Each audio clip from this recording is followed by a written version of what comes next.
ಸಿದ್ದರಾಮಯ್ಯ ಅವರೇ, ರೈತರು ಹೊಟ್ಟೆ ಹೊಡೆದಿರೋರೆಲ್ಲ ಮನೆಗೆ ಹೋಗ್ಬಿಟ್ಟಿದ್ದಾರೆ, ನೀವು ಕೂಡ ಮನೆಗೆ ಹೋಗ್ತೀಯ. ಸೊ ಹಲವಾರು ಪಾರ್ಟಿಗಳಿದೆ, ಪಾರ್ಟಿಗಳು ಕೂಡ ಮಾಡ್ಕೊಳ್ತಾರೆ. ಈಗ ಭೂ ಬೇಕಂದ್ರೆ ಆಂಧ್ರದಲ್ಲಿ ಜಗನ್ಮೋಹನ್ ರೆಡ್ಡಿದು 1,000 ಎಕರೆ ಇದೆ, ಕಿತ್ಕೊಳ್ಳಿ. ತಮಿಳುನಾಡು ಮುಖ್ಯಮಂತ್ರಿಗಳದ್ದು ಇಲ್ಲಿ ಇನ್ವೆಸ್ಟ್ಮೆಂಟ್ ಇದೆ. ಯಾವ್ದಾವ್ದೋ ಕಾರ್ಪೊರೇಟ್ ಕಂಪನಿದು 1000 ಎಕರೆ ಜಮೀನುಗಳಿದೆ. ಹೋಗಿ ಅದನ್ನೇ ಸ್ವಾಧೀನ ಅಕ್ವಿಸೇಷನ್ ಮಾಡ್ಕೊಳ್ಳಿ ಅಂದ್ರೆ ರೈತರದೇ ಬೇಕಂತಾರೆ.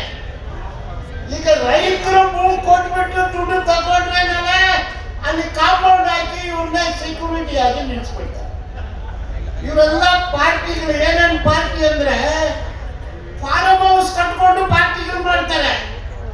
ಕೋಳಿ ಕಡ್ದು ತಿಂದ್ರೆ ಅದು ಚಿಕನ್ ಪಾರ್ಟಿ, ಕುರಿ ಕಡ್ದು ತಿಂದ್ರೆ ಅದು ಮಟನ್ ಪಾರ್ಟಿ, ಕೇಕ್ ಕಡ್ದು ತಿಂದ್ರೆ ಅದು ಬರ್ತ್ಡೇ ಪಾರ್ಟಿ. ದೇವರಲ್ಲಿ ರೈತರ ಜಮೀನುಗಳನ್ನ ಕಡ್ದು ತಿಂದ್ರೆ ಅದು ಕಾಂಗ್ರೆಸ್ ಪಾರ್ಟಿ, ಕರ್ನಾಟಕ ಕಾಂಗ್ರೆಸ್ ಪಾರ್ಟಿ. ಈ ಪಾರ್ಟಿಗಳೆಲ್ಲ ಬೇಡಪ್ಪ, ಡಿನೋಟಿಫೈ ಮಾಡಿ ಜಮೀನು ಕಿತ್ಕೋಬೇಡಿ ಎಂದು ಅವಕಾಶಕ್ಕೆ ಧನ್ಯವಾದಗಳು.